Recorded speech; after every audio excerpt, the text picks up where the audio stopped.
laga soo bilaabo godoon siyaasadeed ilaa meel indhaha dunidu ay ku soo jeedaan. Somaliland waxay soo martay waddo dheer oo ku dhisatay xasilooni, nidaam iyo sumcad caalami ah.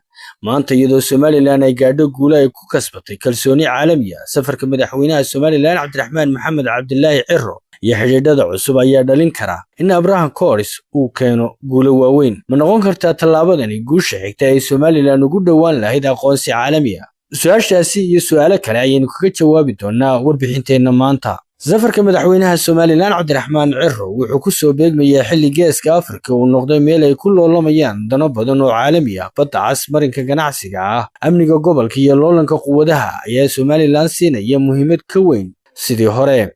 haddii Somaliland ay hesho xidhiidho cusub oo xooggan, waxay heli kartaa fursado ay ku xoojinayso codkeeda siyaasadda iyo inay dunidu si ka duwan u eegto xaaladdeeda. Heshiiska Abraham Corris waxa uu noqday dariiqa Israa'iil iyo dalal kala duwan ee ku dhisteen xidhiidho cusub oo ku salaysan ganacsi, amni iyo iskaashi diblomaasiyadeed. haddii Somaliland ay hesho waddo ay kula falgasho nidaamka, taageerayaasheedu waxay ku doodi doonaan inay noqon karto tallaabo weyn oo horseedi karta in la kordhiyo xiriirka caalamiga ah, in la helo maalgashi cusub, in la xoojiyo iskaashi amni iyo in Somaliland loo arko saaxiib istaraatiiji ah oo gobolka ah. sidoo kale waxay la iman kartaa caqabad siyaasadeed maadaama oo qaar ka mid ah wadamada gobolku ay si adag uga falcelin karaan. kulanka madaxweynaha Somaliland iyo madaxda Israa'iil wuxuu yeelan karaa miisaan siyaasadeed oo weyn. Israa'iil waxay leedahay khibrad dhinaca teknolojiyadda amniga, sirdoonka, ilaalinta xuduudaha iyo maaraynta biyaha iyo beeraha. Somaliland waxay ku taallaa meel istaraatiiji oo u dhow Badda Cas iyo Gacanka Cadmeed, waxaana noqon kartaa meel ay quwaduhu danaynayaan. Donald Trump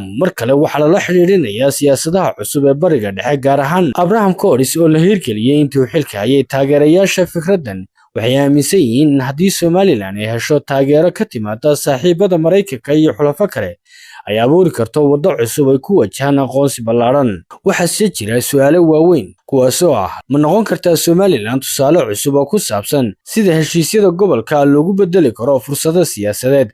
ma heli kartaa taageero cusub oo caalami ah, mise waxay wajihi doontaa cadaadisyo cusub oo ka yimaada kuwo kale oo ka soo horjeeda? safarka madaxweynaha Somaliland Cabdiraxmaan Maxamed Cabdilaahi Ciro maaha oo kaliya booqasho dibadeed, waa qayb ka mid ah loolan weyn oo ku saabsan mustaqbalka Geeska Afrika. haddii Somaliland si xeeladaysan uga faa'iidaysato fursadahan ka dhalan kara xiriirka Israa'iil, Abraham Corris iyo taageerada quwadaha waaweyn sida Maraykanka, waxay geli kartaa marxalad cusub oo taariikhi ah.